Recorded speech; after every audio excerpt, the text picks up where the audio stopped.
Very good evening to everyone. मैं विनोद राजपूत आपका अपने परिवार एलिट ज्ञान पर बहुत बहुत स्वागत करता हूं। जैसा कि आपको पता है कि हमारा जो प्रोसेस चल रहा है एलिट ज्ञान पर यूट्यूब चैनल पर, उसमें आज हम स्टार्ट करेंगे आपका आर्टिकल। मिक्स आर्टिकल है, ये आपके अनुच्छेद संविधान का ये टॉपिक है। इसमें मिक्स आर्टिकल रखने का ये है कि आपके लिए मोस्ट इम्पोर्टेंट अब तक आए हुए सारे जो अनुच्छेद हैं उनको डिस्कस करेंगे।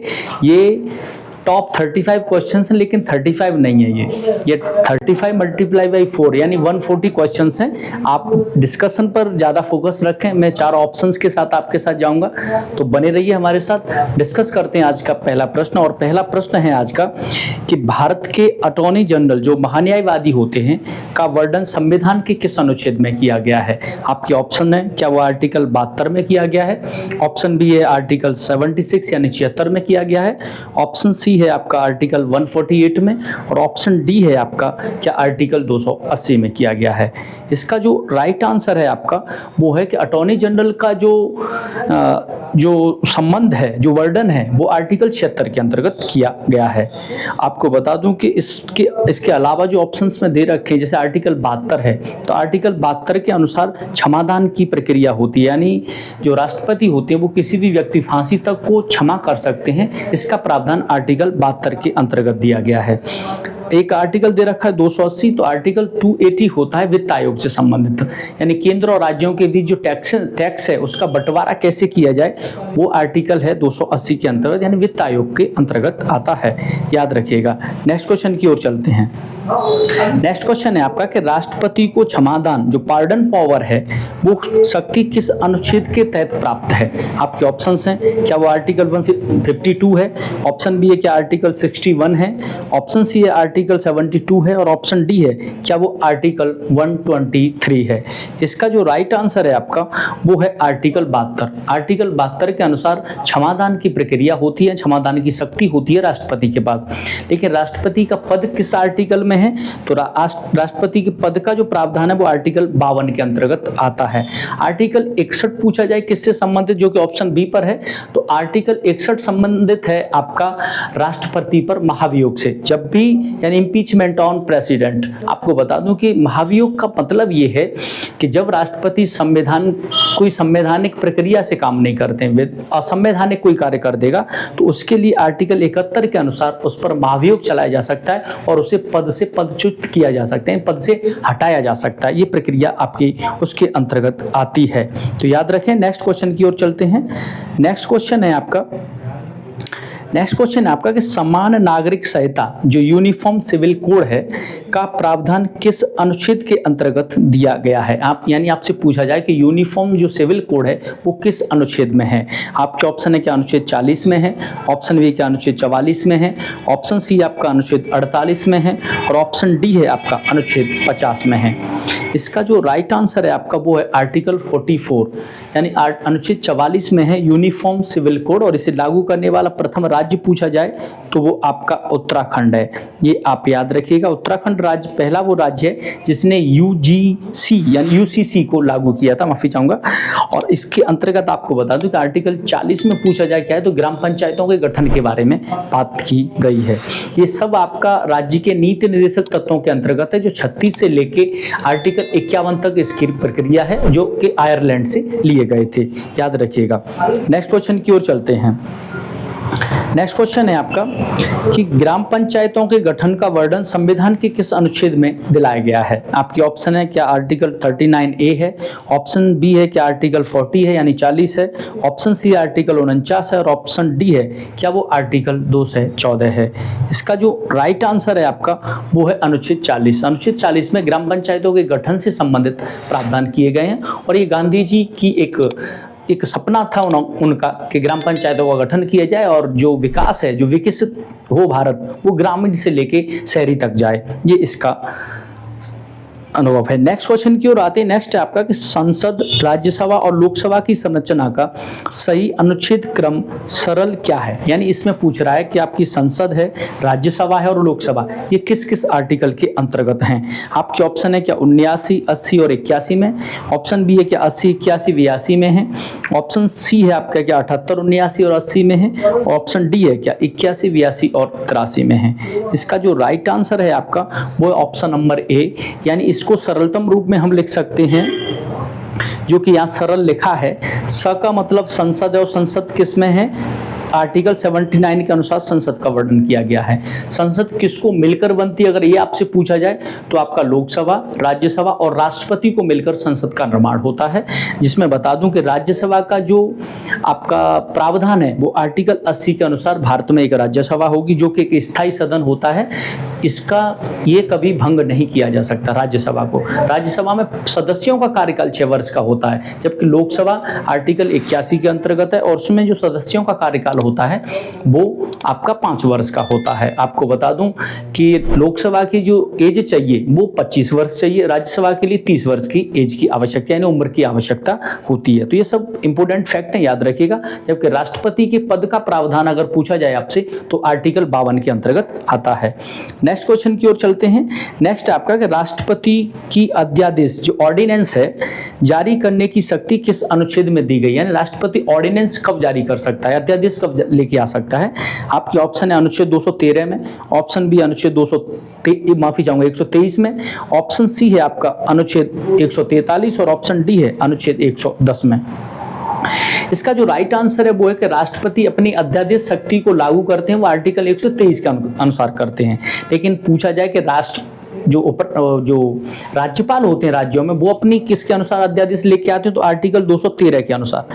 तो राष्ट्रपति लेके आते हैं 123 के अनुसार अध्यादेश, लेकिन राज्यपाल लेके आते हैं 213 के अनुसार, याद रखिएगा। आर्टिकल 110 में पूछा जाए क्या है, जो नंबर 4 पर है, तो इसमें धन विधेयक से रिलेटेड चर्चा की जाती है आर्टिकल 110 में।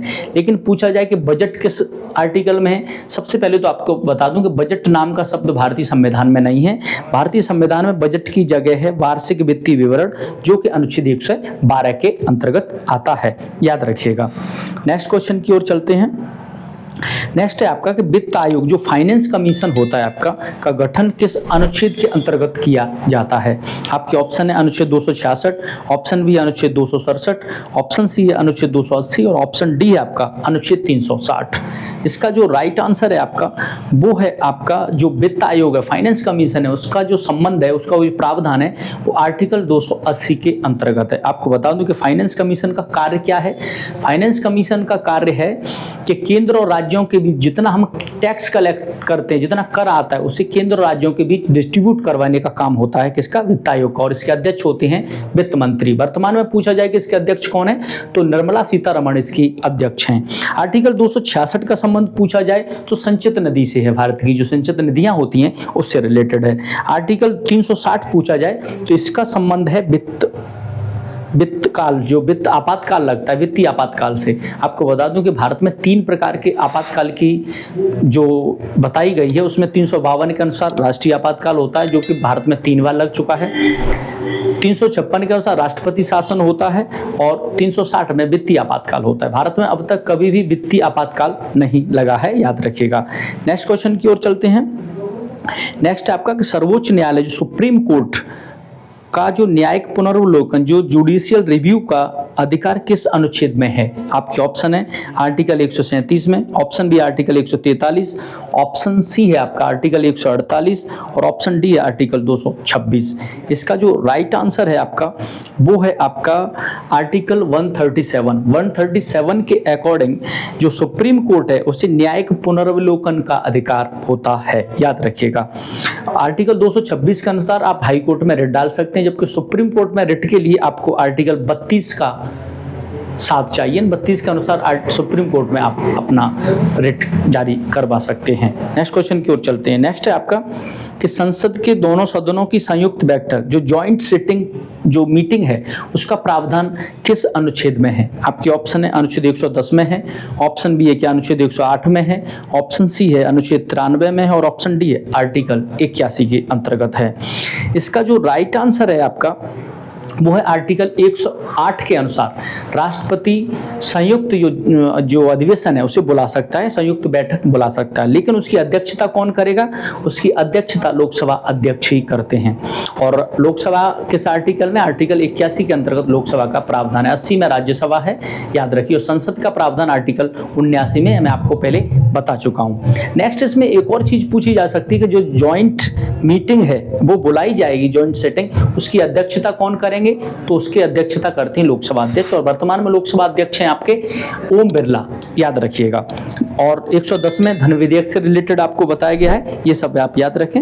नेक्स्ट क्वेश्चन की ओर चलते हैं। नेक्स्ट है आपका कि एक न्यायालय से दूसरे न्यायालय में हाई कोर्ट के न्यायाधीशों के ट्रांसफर, जो स्थानांतरण का जिक्र किस अनुच्छेद में है? यानी हाई कोर्ट के जो जज एक दूसरे पर स्थानांतरण होता है वो किस आर्टिकल से संबंधित है? आपके ऑप्शन है कि article 214, option B article 222, option C है अनुच्छेद 231 और ऑप्शन डी है आपका अनुच्छेद 226। इसका जो राइट आंसर है आपका वो है आर्टिकल 222 के अनुसार हाई कोर्ट के जो जज हैं उनका स्थानांतरण की प्रक्रिया के बारे में बताया गया है, उससे रिलेटेड प्रावधान है। नेक्स्ट क्वेश्चन की ओर चलते हैं। नेक्स्ट क्वेश्चन है कि राष्ट्रपति को सुप्रीम कोर्ट के मुख्य न्यायाधीश से सलाह लेने की अनुमति किस अनुच्छेद से मिलती है? याद रखिएगा, पूछा जा रहा है कि जो राष्ट्रपति है उसको सुप्रीम कोर्ट के मुख्य न्यायाधीश के सलाह लेने की अनुमति किस अनुच्छेद से मिलती है? आपके ऑप्शन है अनुच्छेद 123 से, ऑप्शन बी अनुच्छेद 137, ऑप्शन सी अनुच्छेद 143 और ऑप्शन डी है अनुच्छेद 148। इसका जो राइट आंसर है वो है आपका आर्टिकल 143, यानी आर्टिकल 143 से जो राष्ट्रपति है उन्हें सुप्रीम कोर्ट से सलाह लेने की अनुमति मिलती है इसके अनुसार, याद रखिएगा आप। नेक्स्ट क्वेश्चन की ओर चलते हैं। नेक्स्ट है आपका कि भारत के नियंत्रक एवं महालेखा परीक्षक जो कैग होते हैं का उल्लेख किस अनुच्छेद में किया गया है? आपके ऑप्शन है अनुच्छेद 76 में, ऑप्शन बी अनुच्छेद 148, ऑप्शन सी अनुच्छेद 280 और ऑप्शन डी है अनुच्छेद 368। इसका जो राइट आंसर है आपका वो है कैग का जो प्रावधान किया गया वो आर्टिकल 148 में किया गया है, याद रखिएगा। भारत के जो नियंत्रक एवं मालिका परीक्षक हैं उनका संबंध है अनुच्छेद 148 से। अनुच्छेद 76 हम करवा चुके हैं, आपका अटॉर्नी जनरल से रिलेटेड है आपका अनुच्छेद 76। अनुच्छेद 280 पूछा जाए फाइनेंस कमीशन यानी वित्त आयोग से रिलेटेड, और आर्टिकल 368 पूछा जाए ये है संविधान संशोधन की प्रक्रिया, यानी पूछा जाए कि संविधान संशोधन की प्रक्रिया किस आर्टिकल के अंतर्गत है तो आर्टिकल 368 के अकॉर्डिंग है। और पूछा जाए ये कहाँ से लिया गया है तो ये साउथ अफ्रीका से यानी दक्षिण अफ्रीका से लिया गया है। नेक्स्ट क्वेश्चन की ओर चलते हैं। नेक्स्ट है आपका कि अपनी पसंद के व्यक्ति से विवाह करना, विदेश जाने का अधिकार, स्वच्छ पानी पीने का अधिकार किस अनुच्छेद में है? आपकी ऑप्शन है अनुच्छेद 19 में, ऑप्शन बी अनुच्छेद 20 में, ऑप्शन आपका सी है अनुच्छेद 21 में और ऑप्शन डी है अनुच्छेद 25 में। इसका जो राइट आंसर है आपका कि लिव इन प्राइवेसी, अपनी मर्जी से आप किससे विवाह करना चाहते हैं, स्वच्छ पानी पीने का अधिकार है, जीवन जीने का अधिकार है, लिव इन प्राइवेसी है, ये सब तरह की स्वतंत्रता आपके आर्टिकल 21 में दी गई हैं। आपको बता दूं कि मौलिक अधिकार भाग 3 में है जो कि यूएसए से लिए गए हैं। आपको बता दूं कि इसके अंतर्गत बहुत तरह की स्वतंत्रता है। आर्टिकल 19 में आपकी अभिव्यक्ति की स्वतंत्रता है, जहाँ आप बोल सकते हैं, सम्मेलन कर सकते हैं, कहीं पर भी घूम सकते हैं, सबकी इस बहुत सारी स्वतंत्रता आर्टिकल 19 में है। आर्टिकल 20 में आप दोष सिद्धि से संरक्षण है, और आर्टिकल 21 में आपको बता चुका हूं। आर्टिकल 25 है आपका धर्म की स्वतंत्रता, यानी आप किसी भी धर्म को अपना सकते हैं, जो भी आप धर्म चाहते हैं या जो भी देखते हैं वो। नेक्स्ट क्वेश्चन की ओर चलते हैं। नेक्स्ट है आपका कि भारत की समेकित जो संचित निधि जो कंसोलिडेटेड फंड का प्रावधान किस अनुच्छेद में किया गया है? आपके ऑप्शन है कि अनुच्छेद 266 में, ऑप्शन बी अनुच्छेद 267, ऑप्शन सी अनुच्छेद 280 और ऑप्शन डी आपका आर्टिकल 110। इसका जो राइट आंसर है वो आर्टिकल 266 के अंतर्गत है। भारत में संचित निधि का प्रावधान दिया गया है। आपको बता दूं कि संचित निधि जो है वो भारत का सारा कोष उसी में इकट्ठा होता है, लेकिन आर्टिकल 267 में क्या आकस्मिक निधि है, जो इमरजेंसी जो है आपका फंड है, जो कॉन्स्टिट्यूंसी फंड है, यानी जब भी भारत में कोई आपातकाल आता है, कोई बाहरी युद्ध होता है, उसके लिए उसका प्रावधान है वो 267 के अंतर्गत है। 280 में आपको बता चुका हूँ वित्त आयोग है, 110 में आपका धन विधेयक है, याद रखिएगा। नेक्स्ट क्वेश्चन की ओर चलते हैं। नेक्स्ट है आपका कि राष्ट्रीय महत्व के स्मारकों, स्थानों और वस्तुओं के संरक्षण का निर्देश किस अनुच्छेद के अंतर्गत है? आपकी ऑप्शन है कि आर्टिकल 48 के अंतर्गत है, ऑप्शन बी अनुच्छेद 48A है, ऑप्शन सी अनुच्छेद 49 है और ऑप्शन डी है क्या अनुच्छेद 50 है। इसका जो राइट आंसर है वो आर्टिकल 49 इसका राइट आंसर है। इसमें राज्य के राष्ट्रीय महत्व के स्मारकों को संरक्षित करने का निर्देश दिया गया है। नेक्स्ट क्वेश्चन की ओर चलते हैं। नेक्स्ट है आपका कि 2 या 2 से अधिक राज्यों के लिए एक ही हाई कोर्ट, जैसे आपका पंजाब और हरियाणा के लिए एक ही हाई कोर्ट का प्रावधान है और चंडीगढ़ के लिए एक ही है, तो इन स्थानों के लिए यानी इसके प्रावधान किस आर्टिकल के अंतर्गत दिए गए हैं? आपके ऑप्शन है आर्टिकल 2 से 14, ऑप्शन बी है आपका अनुच्छेद 226, ऑप्शन सी 231 और ऑप्शन डी है आपका आर्टिकल 222। इसका जो राइट आंसर है आपका वो है आर्टिकल 231 के अनुसार संसद कानून द्वारा 2 या 2 से अधिक राज्यों के लिए एक साझा उच्च न्यायालय का प्रावधान कर सकता है। किसके? आर्टिकल 231 के अनुसार। आर्टिकल 222 के अनुसार क्या है? 222 में ये दे रखा है कि जब सुप्रीम कोर्ट के हाई कोर्ट के जज एक दूसरे का स्थानांतरण चाहते हैं, ट्रांसफर चाहते हैं, तो आर्टिकल 222 के अनुसार उनका ट्रांसफर किया जाएगा। याद रखिएगा 226 में हाई कोर्ट में आप रिट करवा सकते हैं अपनी जो भी आप प्रॉब्लम में है, कुछ भी अगर फेस कर रहे हैं प्रॉब्लम, तो आर्टिकल 226 का सहारा लेकर आप हाई कोर्ट जा सकते हैं। अगर सुप्रीम कोर्ट जाना चाहते हैं तो आर्टिकल 32 के अनुसार आप सुप्रीम कोर्ट जाएंगे। नेक्स्ट क्वेश्चन की ओर चलते हैं। नेक्स्ट है आपका कि उच्च न्यायालय जो हाई कोर्ट की रिट जारी करने की शक्ति किस अनुच्छेद में दी गई? जैसा कि मैं अभी आपको डिस्कशन करके बताया, इसमें आर्टिकल 32 है आपका, ऑप्शन बी अनुच्छेद 137 है, ऑप्शन सी अनुच्छेद 226 है और ऑप्शन डी है अनुच्छेद 214 है। इसका राइट आंसर है वो आर्टिकल 226। 226 के अनुसार आप हाई कोर्ट में रिट जारी करवाने के लिए जा सकते हैं आर्टिकल 226 का प्रयोग करके, लेकिन आर्टिकल 32 का प्रयोग करेंगे तो सुप्रीम कोर्ट में रिट अपना जारी करवा सकते हैं। और 5 प्रकार की रिट का प्रावधान है। जब हम इसे पूर्ण रूप से ओपन करके पढ़ेंगे पॉलिटी को, तब मैं इसमें आपको सारी रिट्स के बारे में बताऊंगा कि बंदी प्रत्यक्षीकरण क्या होता है, परमादेश क्या होता है, इन सारी चीजों को डिस्कस करेंगे। फिलहाल फोकस करते हैं नेक्स्ट क्वेश्चन पर। नेक्स्ट क्वेश्चन है आपका कि धन विधेयक जो मनी बिल है वो किस अनुच्छेद में परिभाषित किया गया है? आपके ऑप्शन है अनुच्छेद 108 में, ऑप्शन बी अनुच्छेद 110, ऑप्शन सी अनुच्छेद 280 और ऑप्शन डी अनुच्छेद 360। इसका जो राइट आंसर है वो है धन विधेयक जो मनी बिल है वो आर्टिकल 110 में परिभाषित किया गया है। आपको बता दूं कि पूछा जाए धन विधेयक कहां पेश किया जाता है, तो धन विधेयक केवल लोकसभा में पेश किया जाता है, ये आप और याद रखिएगा। आर्टिकल 280 मैं बता चुका हूं धन विधेयक है, 360 में वित्तीय आपातकाल से रिलेटेड प्रावधान दिए गए हैं। नेक्स्ट क्वेश्चन है आपका कि जो भारत के राष्ट्रपति का पद और संघ की कार्यपालिका शक्ति का वर्णन क्रमशः किन अनुच्छेदों में है? आपके ऑप्शन है अनुच्छेद 50 और 51, ऑप्शन बी है 52 और 53, ऑप्शन सी है 60 और 61 और ऑप्शन डी है 74 और 75। इसका जो राइट आंसर है वो है ऑप्शन नंबर बी, यानी अनुच्छेद 52 के अनुसार भारत का एक राष्ट्रपति होगा और 53 के अनुसार है हेड ऑफ स्टेट, यानी राष्ट्रपति है वो भारत की तीनों सेनाएं, जल, थल और आपका वायुसेना, इन तीनों सेनाओं का अध्यक्ष होते हैं भारत के राष्ट्रपति। तो इसका प्रावधान कहां दे रखा है? आर्टिकल 53 के अंतर्गत, ये आप याद रखिएगा। नेक्स्ट क्वेश्चन की ओर चलते हैं। नेक्स्ट है आपका कि संविधान के किस अनुच्छेद के तहत वित्तीय आपातकाल जो फाइनेंशियल इमरजेंसी है लगाया जा सकता है, जो भारत में आज तक कभी नहीं लगाया गया है? आपके ऑप्शंस हैं अनुच्छेद 352, ऑप्शन बी अनुच्छेद 356, ऑप्शन सी अनुच्छेद 360 और ऑप्शन डी है अनुच्छेद 368। इसका राइट आंसर है वो है आपका अनुच्छेद 360 के अनुसार वित्तीय आपातकाल से संबंधित प्रावधान है। आर्टिकल इसमें ऑप्शन ए पूछा जाए किससे संबंधित है, तो ऑप्शन ए है आपका अनुच्छेद 352 से, यानी 352 में राष्ट्रीय आपातकाल के बारे में बताया गया है। 356 में आपका राष्ट्रपति शासन है, जब राज्य में किसी भी राज्य में शासन जो प्रशासन चल रहा है वो अगर पूरी तरह से लॉ एंड ऑर्डर मेंटेन नहीं रहता है तो उस राज्य में राष्ट्रपति शासन लगा दिया जाता है, ये आप याद रखिएगा। नेक्स्ट क्वेश्चन की ओर चलते हैं। नेक्स्ट क्वेश्चन है आपका कि सभी नागरिकों के लिए समान न्याय और मुफ्त कानूनी सहायता यानी सहायता फ्री लीगल जो एड है का प्रावधान किस अनुच्छेद में है? आपके ऑप्शन है अनुच्छेद 39A में, ऑप्शन बी अनुच्छेद 40 में, ऑप्शन सी अनुच्छेद 44 में, ऑप्शन डी अनुच्छेद 48 में। इसका जो राइट आंसर है आपका वो है आर्टिकल 39A में दे रखा है, मतलब मुफ्त विधिक सहायता यानी फ्री की आपको कानूनी जो फ्री लीगल एड के बारे में बताया गया है, आप ये याद रखिएगा। आर्टिकल 44 40 है आपका ग्राम पंचायतों के गठन से है, 44 आपका आपका है यूनिफॉर्म सिविल कोड से और ऑप्शन 48 है पशुपालन से, यानी ये राज्य के नीति निर्देशक तत्वों के अंतर्गत आता है, ये आप याद रखिएगा।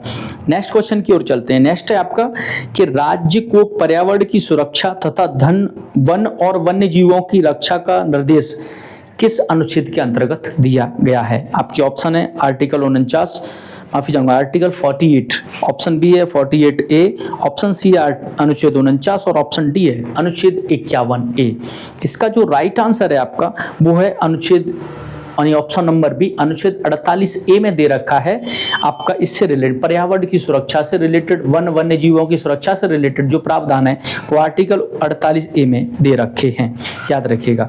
नेक्स्ट क्वेश्चन है आपका कि नए राज्यों का निर्माण और वर्तमान राज्यों की सीमाओं या नाम में परिवर्तन किस अनुच्छेद के तहत किया जाता है? आपके ऑप्शन है अनुच्छेद 1 के अनुसार, ऑप्शन बी है अनुच्छेद 2, ऑप्शन सी अनुच्छेद 3 और ऑप्शन डी अनुच्छेद 4 के अनुसार। इसका राइट आंसर है वो है कि नए राज्यों का आप निर्माण करना चाहते हैं, वर्तमान राज्यों की सीमाओं में कमी बढ़ोतरी करना चाहते हैं, ये किस अनुच्छेद के तहत होता है? तो आर्टिकल 3 के अनुसार इसका प्रयोग किया जाता है। जबकि आर्टिकल 1 में भारत अर्थात इंडिया राज्यों का संघ होगा, यानी 28 राज्य और 6 केंद्र शासित प्रदेश हैं। ऑप्शन बी में नए राज्यों का प्रवेश के बारे में बताया गया है और आर्टिकल 3 में नए राज्यों की सीमाओं में परिवर्तन कर सकते हैं। तो ये है आज के लिए मोस्ट इंपोर्टेंट। धर्म, मूल, जाति, लिंग या जन्म स्थान के आधार पर विभेद या भेदभाव का प्रतिषेध किस अनुच्छेद के अंतर्गत है? यानी आपसे पूछा जा रहा है कि जाति, लिंग और धर्म के आधार पर जो भेदभाव के बारे में बताया जाता है वो किस आर्टिकल के अंतर्गत है? आपके ऑप्शन है अनुच्छेद 14, ऑप्शन बी अनुच्छेद 15, ऑप्शन सी अनुच्छेद 16 और ऑप्शन डी आपका अनुच्छेद 17 के अंतर्गत है। आपको बता दूं कि इसका राइट आंसर है आर्टिकल 15 के अनुसार जाति, लिंग, रूप के कोई काला गोरा इसके आधार पर भेदभाव नहीं किया जाएगा। इसका प्रावधान अनुच्छेद 15 में दिया गया है। इसमें ऑप्शन ए पर है अनुच्छेद 14 में दे रखा है विधि के समक्ष समानता, यानी कानून की नजरों में चाहे वो व्यक्ति गोरा है, काला है, किसी भी जाति से संबंधित है, यानी समान विधिक यानी समान विधि के अनुसार उसे समान रूप से देखा जाएगा। ऑप्शन सी पे है इसमें आर्टिकल 16 में दे रखा है लोक नियोजन में समानता, यानी जो भी जॉब्स निकलती नौकरी निकलती हैं उनमें सभी व्यक्तियों को समान रूप से समान अधिकार दिए जाएंगे। ये लोक नियोजन में समानता से रिलेटेड आर्टिकल 16 और आर्टिकल 17 है आपका अस्पृश्यता का अंत, यानी छुआछूत जो है समाज में जो फैली है वो ये सबसे इंपॉर्टेंट आपका आर्टिकल है और मोस्ट ऑफ द जितने 100 एग्जाम्स होते हैं उनमें से 90 में ये प्रश्न आपको दिखाई देता है। तो आर्टिकल 17 का संबंध अस्पृश्यता से है। आपको बता दूं समानता का अधिकार आर्टिकल 14 से 18 के अंतर्गत है, जिसमें हम 4 आर्टिकल पढ़ चुके हैं। इसमें 18 का संबंध है उपाधियों का अंत, यानी पहले जो राजा रानी बड़ी बड़ी उपाधियां लेते थे इन सब उपाधियों का अंत है आर्टिकल 18 में। आपको बता दूं कि इसमें केवल शिक्षा और सेना संबंधी आप उपाधि ले सकते हैं, बाकी और कोई उपाधि नहीं ले सकते। नेक्स्ट क्वेश्चन है आपका अस्पृश्यता का अंत एंड ऑफ अनटचेबिलिटी किस अनुच्छेद के द्वारा किया गया है? आपके ऑप्शन अनुच्छेद 16, ऑप्शन बी अनुच्छेद 17, ऑप्शन सी अनुच्छेद 18 और ऑप्शन डी अनुच्छेद 19।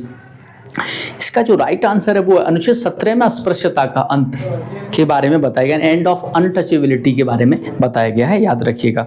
नेक्स्ट क्वेश्चन की ओर चलते हैं। नेक्स्ट है उपाधियों का अंत जो संविधान के किस अनुच्छेद में बताया गया है? आपके ऑप्शन अनुच्छेद 15, ऑप्शन बी अनुच्छेद 17, ऑप्शन सी अनुच्छेद 18 और ऑप्शन डी अनुच्छेद 21।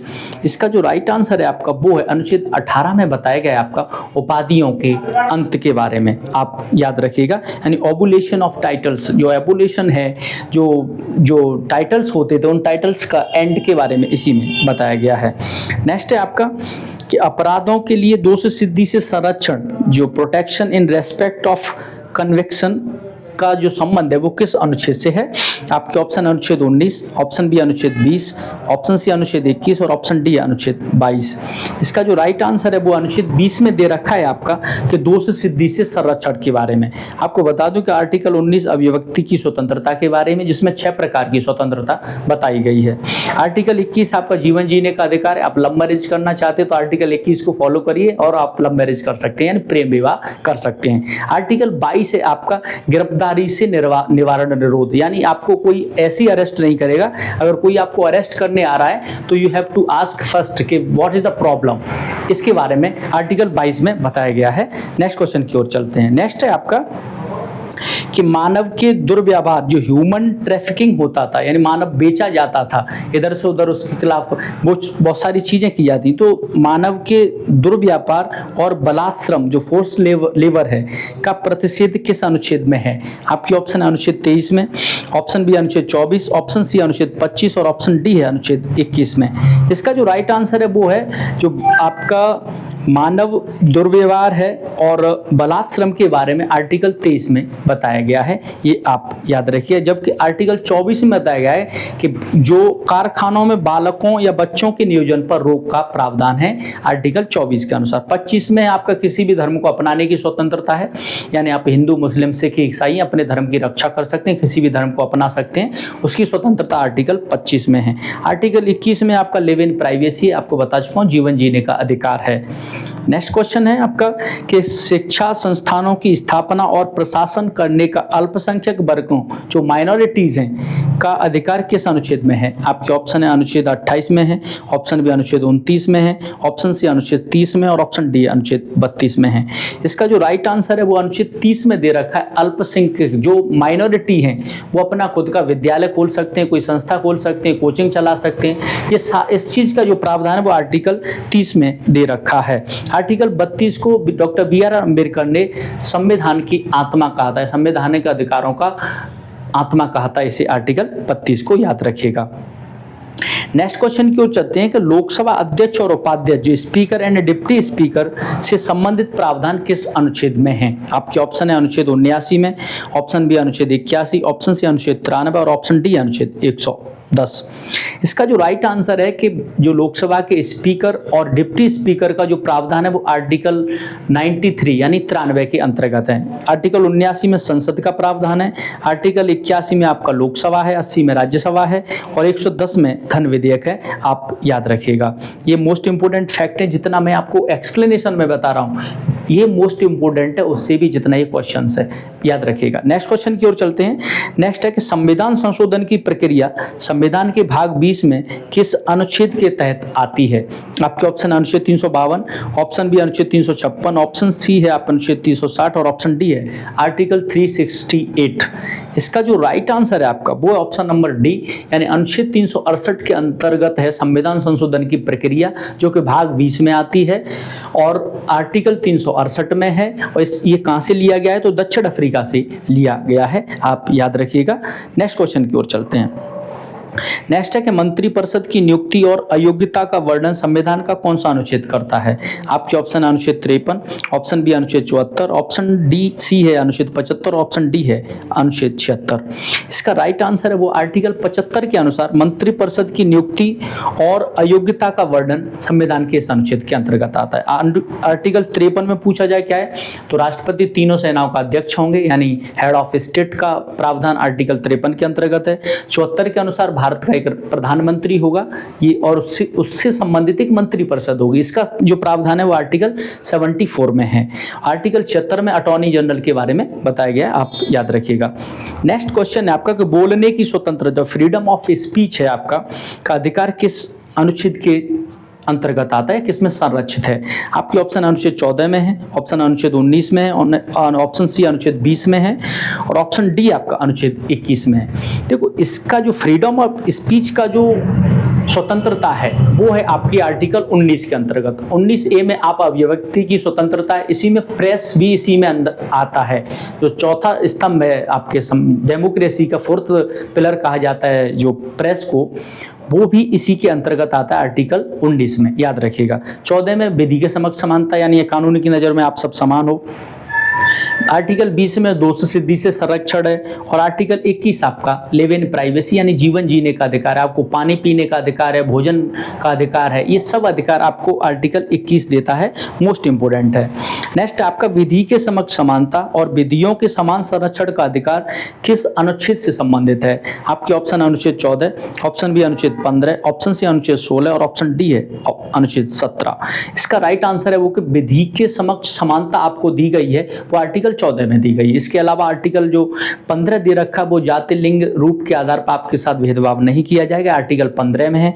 आर्टिकल 16 में आपको लोक नियोजन में समानता दी जाएगी, यानी सरकारी जॉब्स जब भी निकलेंगी आपको आपके लोक नियोजन में समान अवसर प्रदान किए जाएंगे।